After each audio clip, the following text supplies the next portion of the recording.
Olá! Todos nós temos dúvidas sobre a nossa vida. É comum nos perguntarmos por que estamos vivendo aqui e por que temos tantos problemas. Nem sempre as pessoas encontram as respostas que estão buscando, mas o Espiritismo pode ser a fonte para tantos questionamentos. Está no ar mais uma edição do programa Vida em Foco e você é o nosso convidado especial. Fique conosco e acompanhe as novidades desta edição.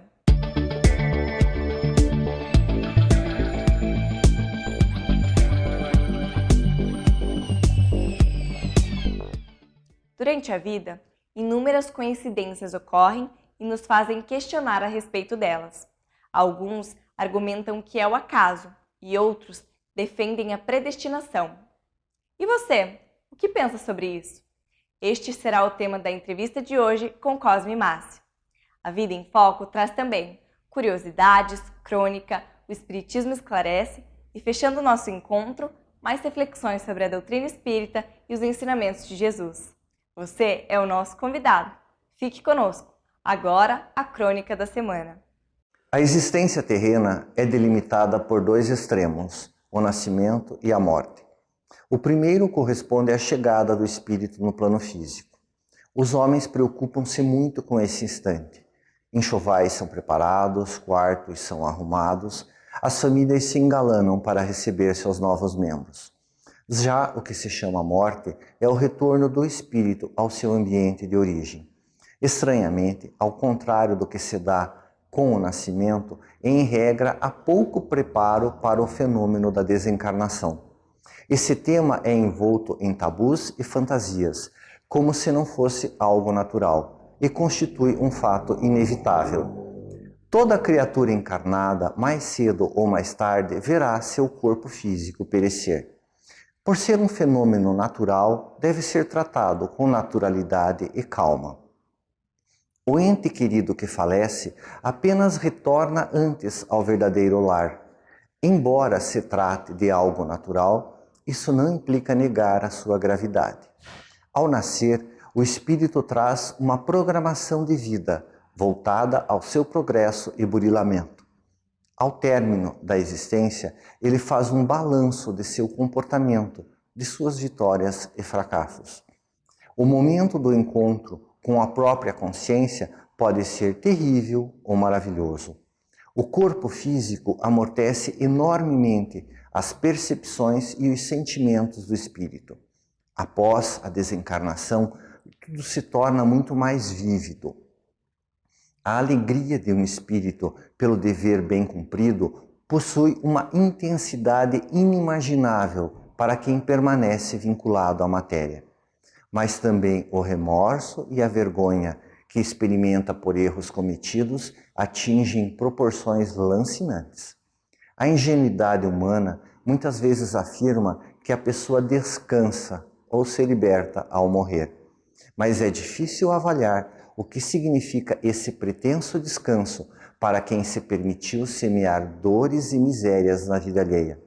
Do mesmo modo, quem gastou o tempo enredando-se em vícios e maldades não experimenta qualquer libertação ao término da existência.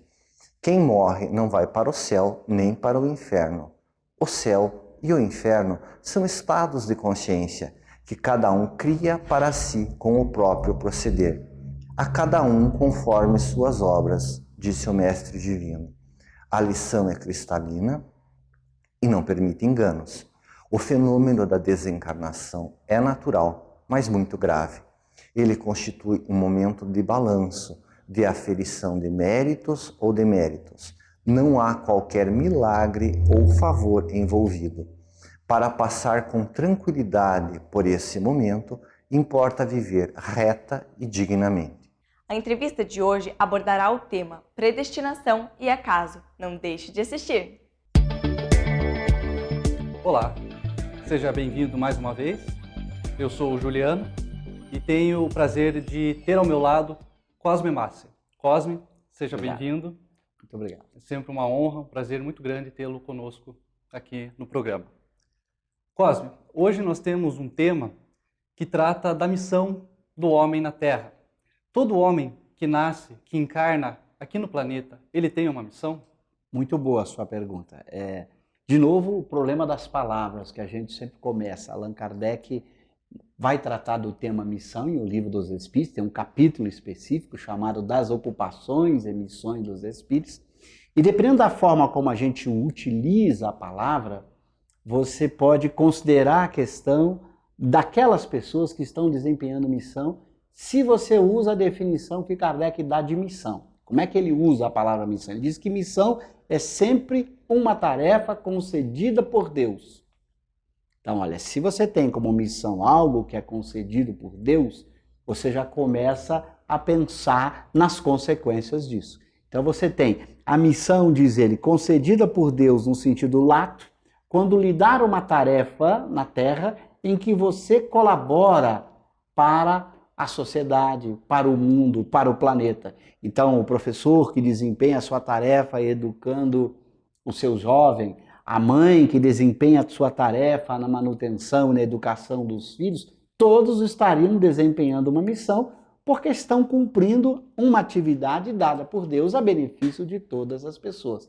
Claro que também há o que Kardec chama missão no sentido restrito, que são aquelas tarefas dadas por Deus que têm mais um impacto muito maior do que apenas o impacto no seio de uma pequena família ou de uma pequena comunidade, mas um impacto para toda a sociedade, com o planeta como um todo. Então, missão no sentido restrito não é todo mundo. Missão no sentido lato, todo aquele que está desempenhando uma tarefa útil para a sociedade. Você abordou aqui, Cosme, uma questão de missão no sentido bom do termo. Ser uma pessoa digna, respeitada e tal. Existe algum sentido em que o Espiritismo coloca que Deus predestinou algumas pessoas ao mal? Ela tem a missão de vir à Terra e provocar algum tipo de mal? Claro que como missão não, que como disse, a própria terminologia que Kardec usa, a palavra missão é empregada como uma tarefa dada por Deus, Deus jamais poderia designar alguém para realizar o mal. Aliás, o objetivo do indivíduo é exatamente não fazer o mal, buscar a realização do bem. Então, toda a prática do mal é de responsabilidade exclusiva do indivíduo que assim pratica.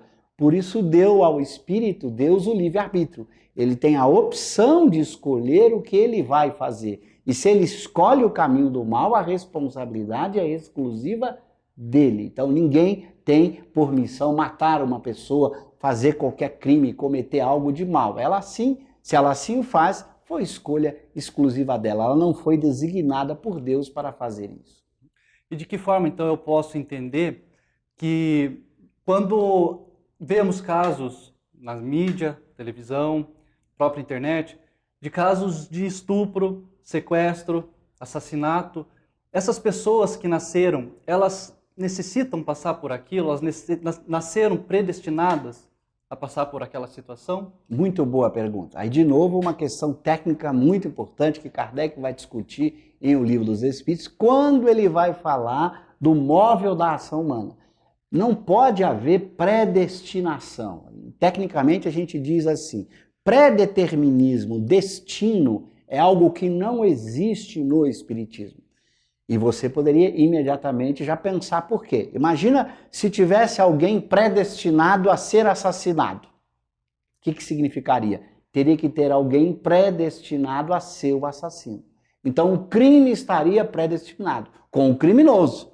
Obviamente, então, o criminoso não poderia ser responsável, porque ele cumpriu uma determinação do destino. Aliás, ele deveria até ser aplaudido, porque ele cumpriu uma determinação do destino. Ora, se não pode ter alguém predestinado a cometer crime, não pode ter alguém predestinado a sofrer aquele crime. Mas você fala, mas então como é que eu explico os sofrimentos humanos? Alguém que é assaltado, alguém que é estuprado. Quando nós escolhemos a nossa vida de provas e expiações num planeta como a Terra, a gente escolhe o contexto social em que a gente vai viver, a gente sabe de um conjunto de circunstâncias que poderiam acontecer em nossas vidas. E essas circunstâncias são nossas provas e expiações. Então pode acontecer, se você escolhe viver num ambiente junto com pessoas violentas, agressivas, você tem uma boa chance de que algo agressivo venha acontecer com você. Mas se você escolheu essa prova, essa expiação, faz parte da sua necessidade de progresso. Mas pode ser que não aconteça. Não é que está destinado ou predestinado a que você seja assassinado. Pode ser que você seja assassinado. E se você, caso você o seja, faz parte das suas necessidades de progresso, mas não estava predestinado esse homicídio. Para que nós possamos relembrar até para o pessoal de casa, você pode nos dar uma definição de provas de expiações? Eu sei que esse tema é bastante recorrente no mundo espírita, só para nós fecharmos esse bloco. Muito boa. Kardec vai dar essa caracterização de forma mais precisa. O que é prova? É toda experiência vivida pelo espírito que ainda não atingiu a ordem que Kardec chama de espíritos puros ou perfeitos. Aqueles que não atingiram o topo da escala evolutiva. Todo espírito que não é puro nem perfeito está sujeito a viver num ambiente de estudo, de aprendizagem, de conflito, faz parte das experiências para o progresso. Essas vidas de quem não é espírito puro são chamadas vidas de provas. Então todos nós que estamos na Terra, por não sermos espíritos puros, estamos vivendo em provas. Agora, há um tipo particular de prova que é chamada de expiação. É aquela prova que é uma consequência do mal que você praticou antes. Então, se você praticou o mal antes, você vai receber as consequências desse mal em algum momento. Essas consequências que vão surgir são chamadas de expiação, que também serão provas, porque elas vão permitir que você repare o mal, que você aprenda, que você cresça. Então elas também são provas que vão ajudar você a progredir.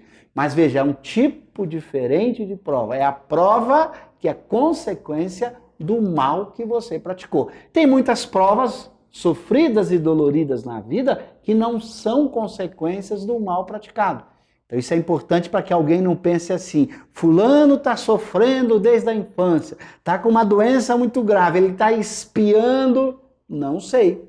Não posso dizer que aquele sofrimento é consequência de um mal que ele fez antes. Posso dizer apenas que ele está num contexto de provas, mas não sei se aquela prova é ou não uma expiação. Seria leviano afirmar que fulano está em expiação. Eu posso afirmar que ele está em prova. Tá certo. Nós vamos para um rápido intervalo, voltamos em breve.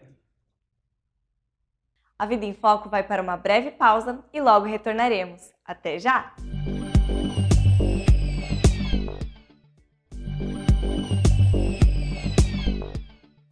Voltamos com a entrevista de hoje e o tema nos traz reflexões acerca do tema Predestinação e Acaso, com Cosme Massi. Acompanhe! Olá, seja bem-vindo novamente. Estou aqui com Cosme Massi. Cosme, falávamos sobre missões, provas e expiações pelas quais nós aqui na Terra passamos quando encarnados. Uma questão que é muito recorrente e que permeia aí o mundo espírita e mesmo o mundo das pessoas que não são espíritas é o acaso. Existe o acaso? O espiritismo admite ou não a existência do acaso? Muito boa essa questão. De novo, o problema de palavras. Eu sempre a gente lembra que as palavras têm muitos significados. Na filosofia, a palavra acaso designa um acontecimento que você não consegue saber todas as causas. Mas não que ele não seja causado, é muito importante isso. Para filósofos e para cientistas, a lei de causa e efeito é uma lei fundamental da natureza. Então, todo evento tem causas. Você pode estudar as causas para compreender aquele evento acontecido. Então, nesse sentido de que todo evento tem causa, não há acaso no sentido de falta de causas. Há acaso no sentido de ignorância de causas. Vamos explicar isso. Você joga uma moeda para cima. Essa moeda vai cair, cara ou coroa. Se você conhecesse todas as causas, por exemplo, a velocidade com que você jogou, na inclinação que você jogou, os efeitos do ar, como a moeda gira no ar. Se você conseguisse saber todas as causas, você saberia explicar por que deu cara, por que deu coroa. Como a gente não sabe todas as causas, a gente diz, houve o acaso. Mas acaso em filosofia não é a ausência de causas, é desconhecimento de todas as causas. Todo fenômeno obedece ao princípio da causalidade, inclusive os fenômenos morais. Por exemplo, se eu conhecesse a natureza moral completa de uma pessoa, eu poderia saber se essa pessoa ia escolher aquilo ou não. Então, como Deus, por exemplo, ele conhece todo mundo, todas as variáveis, todas as causas, é por isso que Deus sabe o futuro. Mas saber o futuro não é determinar o futuro. Saber, a gente diz em filosofia, não é determinar. Eu posso conhecer como a lua vai estar daqui a uma semana e não sou eu que, por conhecer, estou determinando que ela esteja lá. Ela estará lá por conta de várias causas envolvendo as leis que a física explica. Então, não há acaso no sentido de que tudo tem causa. Tudo pode ser explicado, compreendido. Mas há acaso no sentido de que você não conhece todas as causas, então você é incapaz de prever o que vai acontecer muitas vezes. Nesse processo, acredito que em questões morais nós temos um participante determinado nisso, que é o livre-arbítrio. Você poderia dar um breve resumo? Já houve programas que foi tratado esse tema. Você poderia relembrar para nós? Muito boa. Veja, o que é então esse livre-arbítrio? A capacidade que tem um espírito de ser o causador de suas escolhas. Veja, o livre-arbítrio não diz respeito ao princípio de causa e efeito. Eu fiz uma escolha a partir do que eu sou, do que eu conheço, do que eu sinto, do que eu desejo. Então foi o meu mundo interior que me fez escolher tal coisa. Por exemplo, no caso de um bandido que escolhe matar alguém, ele não escolheu matar alguém por acaso, ele fez a escolha a partir do que ele sente, do que ele deseja, do que ele sabe, do que ele quer. Do mesmo jeito que a pessoa que o provocou para ser agredida, também fez essa escolha de provocá-lo. Então tem gente, por exemplo, que provoca um crime não porque ela o provocou em vida anterior. Às vezes ela o provocou ali, naqueles momentos, porque ela fez escolhas naquele dia que não devia ter feito. Imagina, você vai a um clube em que tem uma pessoa violenta, agressiva, e de alguma maneira você resolve mexer com a esposa dessa pessoa. E essa pessoa reage te agredindo. Você vai dizer, eu tinha que ser agredido e morrer naquele dia, naquele horário, naquele clube. Você tinha a partir daquele dia. No momento em que você criou aquela causa de provocar alguém indevidamente naquele contexto, você criou ali aquele efeito, o efeito de sua morte. E não que sua morte já estava escrita há 1 ano, há 10 anos, ou quando você encarnou, que você morreria aquele dia no clube assassinado por alguém. Então, tudo pode ser explicado quando eu conheço as causas próximas ou de causas remotas que eu ainda não tenho acesso. Por isso a gente diz que não sabe o que vai acontecer, porque depende das escolhas das pessoas. Então, Cosme, eu gostaria que, encerrando o programa, você desse um fechamento, as palavras finais desse programa. Veja, a questão-chave do livre-arbítrio e da causa e efeito. Quando eu faço uma escolha, essa escolha depende do que eu sou. Isso significa que, por exemplo, um espírito bom, que só tem sentimentos e desejos do bem, ele só vai fazer escolhas boas. Não é que ele está abrindo mão do seu livre-arbítrio, porque a escolha é resultado do que ele é, daquilo que ele sente. Por exemplo, você agrediria uma criança inocente? De forma alguma. Você não está abrindo mão do seu livre-arbítrio na hora que você não agride, porque está na sua natureza não fazer isso. Então você jamais escolheria agredir uma criança inocente se você tem essa natureza do sentimento de bem, do desejo do bem. Então é assim, o espírito bom jamais regride, porque todas as suas escolhas decorrem da sua natureza equilibrada de sentimentos, emoções e desejos. Muito bem. Cosme, ficamos imensamente gratos pelas suas palavras, muito elucidativas. Agradecemos a você de casa pela paciência, pela atenção. Até uma próxima. Você tem uma dúvida e quer que respondamos? Envie por e-mail no endereço contato@avidaemfoco.com.br a sua pergunta. Acompanhe agora o quadro Espiritismo Esclarece, pois esta poderá ser a resposta que você procura. Conheço a posição do Espiritismo sobre o aborto e gostaria de saber se é contra, mesmo nos casos de estupro, ou se há alguma razão pela qual a religião aceita o aborto, pergunta a Fabiana. A partir da questão 344 do Livro dos Espíritos, Allan Kardec trata sobre a união do espírito ao corpo. Na questão 359, responde os espíritos que, apenas para salvar a vida da mãe é que se faz jus à interrupção da gravidez. Mesmo porque, nesses casos graves de saúde, em que a mãe corre sério risco, provavelmente a vida do feto também já está em risco grave. Com relação ao estupro, cabem algumas reflexões. Poderia a mãe acreditar que o filho possa herdar as características morais do agressor, ser violento, bandido ou mau em essência? Acontece que as qualidades morais elas são do espírito e não do corpo. Não sendo do corpo, não podem ser transmitidas geneticamente. Se o filho é de bem ou maldoso, é por conta de si mesmo e não da genética de nenhum dos familiares. A educação recebida após o nascimento é que irá influenciar no seu comportamento. Outra questão é a possibilidade de apresentar algum tipo de doença, herdada do agressor. Nesses casos, a herança genética está presente. Entretanto, só se manifestará se for parte da programação espiritual do reencarnante. Ademais, mesmo os filhos de concepção amorosa também estão sujeitos à mesma regra. A saúde é intermitente e nada garante que mesmo os que nascem de plena saúde e boas condições genéticas não sejam surpreendidos pelas intempéries da vida na matéria. Importante ressaltar também que ninguém deve pagar pelo erro de ontem. Se o pai é um agressor, violento ou maldoso, não deve o filho morrer por isso. Ninguém acharia justo pagar pelos erros que os pais cometeram. Da mesma forma, não deve a criança ser morta pelo erro do pai biológico. A personalidade da criança que nasce será moldada pela educação moral dos pais presentes, da mãe que gestou, do pai que criou ou dos pais adotivos. Assim, acredita-se que a gestação, mesmo fruto de um crime, deve ser levada a termo, permitindo que o espírito renasça para viver a sua própria vida.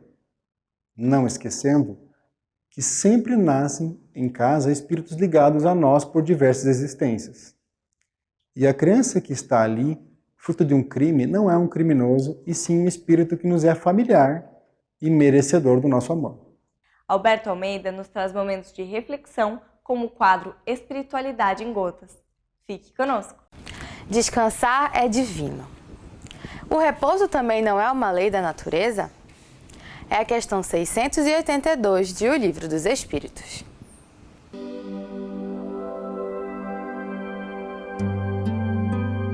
Espiritualidade em gotas. O repouso serve para a reparação das forças do corpo, bem como para conceder um pouco mais de liberdade à inteligência. Foi a resposta dos Espíritos, que assinalam a necessidade de nós podermos equilibrar dois termos da equação da vida, trabalho e repouso, que significam duas expressões da lei natural no existir, quando na Terra e fora dela. Precisamos articular o trabalho de uma forma coerente, de modo a que ele não usurpe as energias do corpo, dilapidando a nossa vitalidade indebitamente. Assim como nós precisamos respeitar, dando ao corpo o descanso necessário para que a vitalidade recomposta possa ensejar que o espírito, dotando esse instrumento de trabalho, possa atuar no mundo, na relação com as outras pessoas, estabelecendo a sua evolução inevitável. Estabelecer um repouso demasiado é tão nocivo quanto ser alguém que trabalha desbragadamente. O trabalho vicioso, o workaholic, ele é capaz de poder levar e abreviar a existência, determinando assim uma desencarnação antes do tempo, do mesmo ponto, do mesmo jeito que alguém que se consagre a um repouso demasiado estabelece para si mesmo um enfermamento, posto que um instrumento corpóreo colocado na inatividade ganha calorias na sua imobilidade, fica afeito mais às enfermidades e também nós somos convidados a sair do corpo antes do tempo. Equilibrar trabalho e repouso é uma atitude de bom senso, que deve nos oferecer a compreensão de que se passamos 8 horas, 1/3 do dia, dormindo, repousando, é a oportunidade de dar liberdade à alma, para que o ser espiritual, desconectado do corpo que adormecido descansa, se refaz, sai para o mundo espiritual, para as suas vivências fecundas, fazendo contactos espirituais com os seus tutores, aprendendo, atuando, trabalhando, para que quando volte para o corpo físico após o sono reparador das energias físicas, a pessoa não só volte melhor fisicamente, mas igualmente volte com novas ideias, com processos intuitivos que traz do mundo espiritual para concretizar quando no estado de vigília. Assim sendo, é muito importante, mais do que uma pausa, o descanso, o repouso, para que nesse equilíbrio de trabalho e descanso nós possamos ter uma longa vida, mas não só em termos de tempo, mas de efetividade, posto que a evolução, ela nos convida à observação das leis da natureza. Trabalho e repouso são duas expressões da mesma moeda que consagra a observância da divindade no nosso cotidiano.